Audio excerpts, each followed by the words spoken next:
жайлаған жері шеліге асау қылын байлаған жері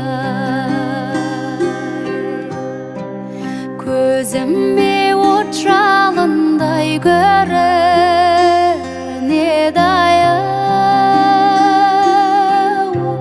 тебізіп қолым тайдай ойнаған жері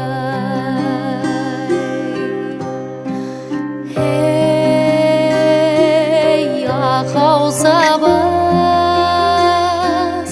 ұшырдым ұясынан балапан қазып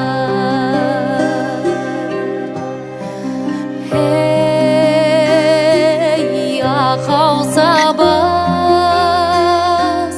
ұшырдым ұясынан балапан қазып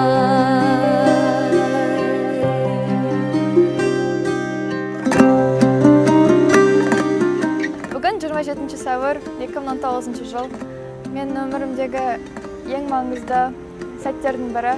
Осы күнге жеткізіп, қанаттыға қақтырмай, тұмсықтыға шоқтырмай, суыққа тондырмай, ыстыққа күйдірмей жүрген ата-анама алғысым шексіз. Осы менің қуанышымды келіп бөлісіп отқан туған туыстарым, аға жеңгелерім, бауырларым, нағашыларым, сіздерге үлкен рахмет. Маған деген артып отқан сенімдеріңізге дақ түсірмеуге уәде беремін. сылап түзеген жері